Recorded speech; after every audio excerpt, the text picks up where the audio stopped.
नमस्कार मित्रांनो, झी मराठीवरची लाडकी मालिका सावळ्याची जणू सावली या मालिकेच्या पुढच्या भागात काय नवीन ट्विस्ट येणार आहे हे आज आपण बघणार आहोत। तर सावळ्याची जणू सावली या मालिकेमध्ये तिलोत्तमा ही सारंगचा दरवाजा वाजवत असते, कारण की तिला शहानिशा करायची असती की सारंगच्या रूम मध्ये सावली आहे का नाही।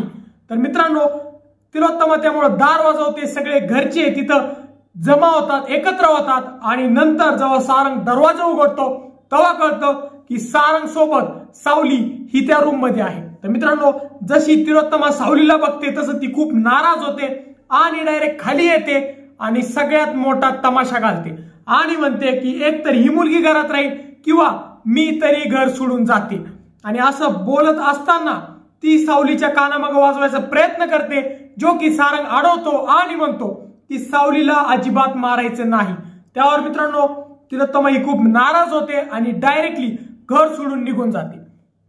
तर मित्रांनो, दुसरीकडे मात्र राजकुमार म्हणजे जो राजकुमार जो की सगळ्यात मोठा विलन आहे या सिरियल मधला, तो घरी येतो आणि म्हणतो की आता पहाटेचे 3 झालेले आहेत आणि तुम्ही सगळे घरचे हे हॉलमध्ये काय करत आहात, काहीतरी पार्टी किंवा सेलिब्रेशन चालू आहे का।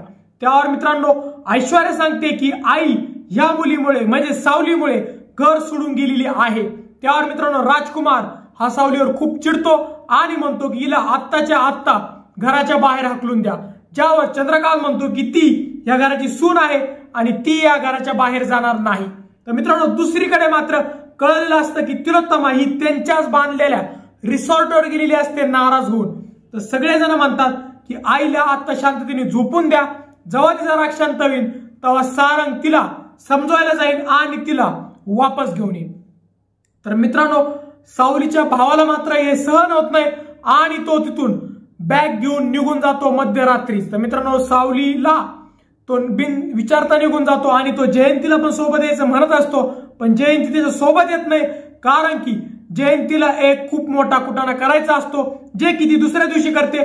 दुसऱ्या दिवशी सकाळी तेव्हा ऐश्वर्या आणि सारंग हे समजायला जातात तिलोत्तमाला, तेव्हा इकडं मेंदळेच्या महालामध्ये जयंती हळदी कुंकाचा कार्यक्रम ठेवते आणि सगळ्या तिच्या मैत्रिणींना बोलवते व सावलीला तिथे तिने सावलीकडून वचन घेतलेलं असतं की मी जर घरी सांगायचं नसेल की तू किचन मध्ये राहतेस आणि सारंगने तुझा स्वीकार केलेला नाहीये, तर तुला मला एक वचन द्यावं लागेल आणि ती वचन असं असतं की तिला हळदी कुंकाचा कार्यक्रम करावा लागेल। तर मित्रांनो, चंद्रकांत कडून परमिशन घेऊन ते हळदी कुंकाचा कार्यक्रम करतात, पण सावलीला चंद्रकांतनी सांगून ठेवलेलं असतं की लवकरात लवकर तुझा कार्यक्रम आटेप, कारण की जर तिलोत्तमा आली आणि तिला हे जर कळलं तर ती खूप नाराज होईल आणि तुझ्यावर खूप भडकेल। तर मित्रांनो, जयंतीने हे हटकून केलेलं असतं, जानबूजकर केलेलं असतं, कारण की तिला सावलीला घराच्या बाहेर काढायचं असतं।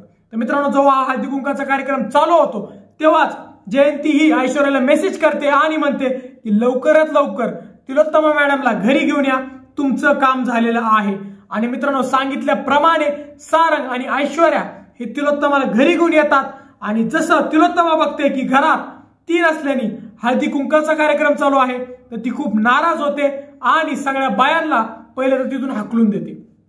सगळ्या बाया गेल्यानंतर ती सावलीला एक जोरदार कानामागे ओढते आणि मित्रांनो, ती सावलीला घराच्या बाहेर हाकलून देते आणि म्हणते की काय जरी झालं, माझ्या मुलांनी माझी शपथ जरी दिली तर मी तुला या घराच्या आत घेणार नाहीये। आणि ती सावलीच्या तोंडासमोर दरवाजा लावून घेते आणि ऐश्वर्या सांगते की घराची शुद्ध करणी कर व इथंच हा भाग संपतो। मित्रांनो, तुम्हाला काय वाटतं की सावलीला आता घराच्या बाहेर काढलेलंच आहे, जे की जयंतीमुळे झालेलं आहे। तर जयंतीचा भाऊ म्हणजे जयंतीचा नवरा हा जयंतीचा काय हाल करीन आणि दुसरीकडे सारंग सावलीला तिचा हक्क मिळवून देईन का? तुम्हाला काय वाटतं यामध्ये कमेंट सेक्शन मध्ये सांगा। व जर तुम्हाला आमचा व्हिडिओ आवडला असेल तर व्हिडिओ लाईक आणि शेअर करा व जर तुम्ही आमच्या चॅनल नवीन असल्यास चॅनलला सबस्क्राईब करा। धन्यवाद।